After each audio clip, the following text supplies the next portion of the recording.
Chapter 7, Sinful Attitudes. Racism often functions as a rationalization for sinful attitudes. This is one of the more uncomfortable psychological realities about racism, because it asks a difficult question.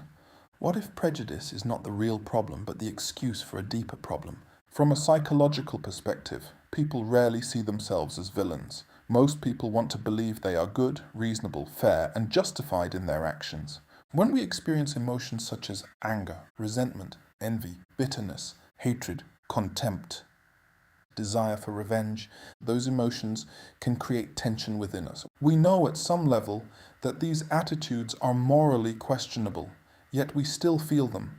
To resolve this tension, the mind often looks for a justification. Psychologists call this rationalization.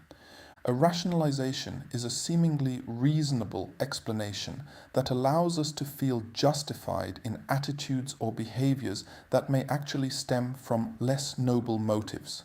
Instead of admitting, "I'm angry," a person may tell themselves, "I'm just being realistic." Instead of admitting, "I'm resentful," they may say, "I'm simply telling the truth."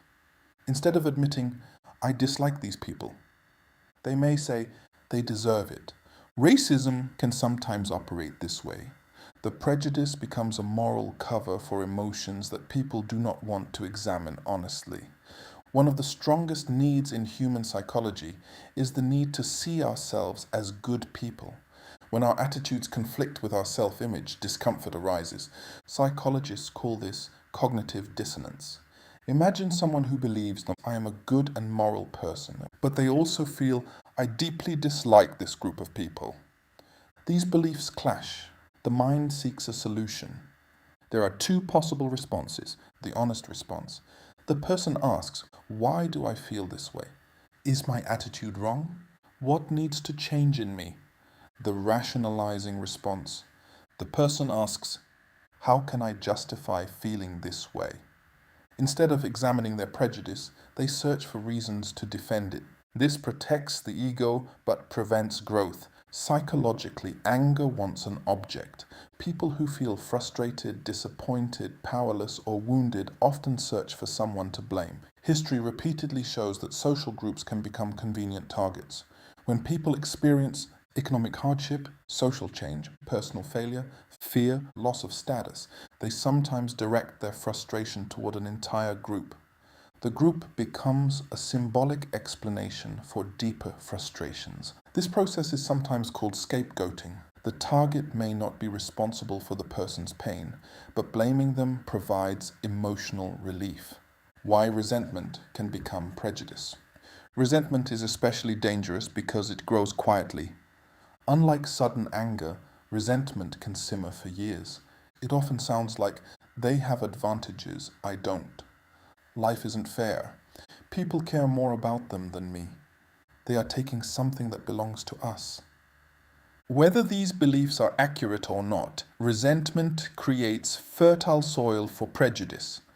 Once resentment takes root, the mind begins searching for evidence that justifies it. Every negative story becomes proof. Every positive example gets ignored.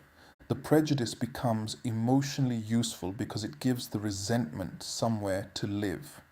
One of the most psychologically challenging aspects of Christianity is its focus on the heart. Jesus repeatedly shifted attention away from "what are other people doing wrong?"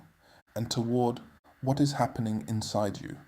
This is uncomfortable because self-examination requires honesty. It's much easier to identify faults in others than to identify faults in ourselves. Psychologically, the human mind naturally defends itself. We excuse our motives, we minimize our flaws, and we justify our behavior. Christianity repeatedly challenges those defenses. It asks questions such as, "Why are you angry? Why are you resentful? Why do you hate? Why do you look down on others? What is happening in your heart?" Those questions expose rationalizations. Many people misunderstand repentance. Repentance is not merely feeling guilty. At its deepest level, repentance involves radical honesty. It means saying, "The problem may not be out there. The problem may be inside me."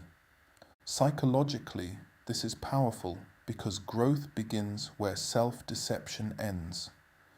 A person cannot change attitudes they refuse to acknowledge. Repentance removes excuses. Rationalization creates excuses. The two move in opposite directions. Imagine a man named Richard. Richard is in his late 40s. He works hard but feels disappointed with how life has unfolded. The factory where he worked for years closed. His finances are strained. His marriage is under pressure. He feels overlooked and frustrated. Yet Richard rarely talks about these feelings directly. They remain buried beneath the surface. The growing resentment. As years pass, Richard becomes increasingly bitter. He watches the news constantly. Whenever he hears stories involving a particular racial group, he pays close attention. Negative stories stick in his mind. Positive stories fade quickly. Without realizing it, he begins connecting his personal frustrations to that group. He tells himself, they're part of the reason things are so difficult. This explanation feels satisfying. It gives his anger a target. Over time, Richard starts making increasingly negative comments. When challenged, he insists, I'm not prejudiced. I'm just telling the truth. I'm being realistic. Psychologically, he believes these statements. The prejudice has become a rationalization. It allows him to express resentment while maintaining his self-image as a good person. The deeper issues, his disappointment, grief, insecurity, and anger, remain largely unexamined. One evening, Richard joins a Bible study group. There he meets a man named Anthony. Anthony belongs to the racial group Richard has spent years criticizing. At first, Richard keeps his distance, but over time they begin talking. Anthony shares his story. He describes losing jobs, financial struggles, family challenges, personal failures, deep faith in God. To Richard's surprise, much of Anthony's life sounds remarkably similar to his own. The stereotypes begin weakening.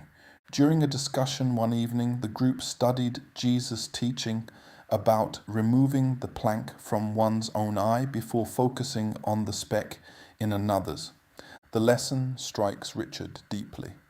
Driving home afterward, he feels unsettled. For years, he had focused almost entirely on what was wrong with others. Very little attention had been given to his own heart. For perhaps the first time, he asks himself, what if my prejudice has more to do with my bitterness than with them? The question is painful, but it is honest. Over the following months, Richard begins confronting emotions he has avoided for years. He realizes he is angry about losing his career. He feels ashamed of his financial struggles. He fears becoming irrelevant. He carries deep disappointment. The prejudice had given those emotions an outlet. It had allowed him to blame others instead of grieving honestly. This realization humbles him. As Richard develops genuine friendships with people he once stereotyped, his resentment begins to lose power. Not because every disagreement disappears, not because all differences vanish, but because he can no longer use people as symbols for his frustrations. They have become human beings, and he has become more honest about himself. Years later, Richard reflects, my prejudice wasn't really solving my pain, it was hiding it. Once he began confronting the deeper wounds, he no longer needed the prejudice. Psychologically, racism can sometimes function as a rationalization, a way of justifying anger, resentment, bitterness, or exclusion without having to examine those emotions honestly. The mind says, the problem is them. Self-examination asks, could part of the problem be me? Christianity consistently pushes toward the second question, not because it ignores injustice or real differences, but because genuine spiritual growth requires honesty about the condition of one's own heart. Rationalization protects the ego. Repentance exposes the ego. Rationalization says, I am justified. Repentance says, Lord, show me where I am wrong. And that willingness to examine oneself rather than merely accuse others is one of the most powerful antidotes to prejudice, hatred, and racial hostility.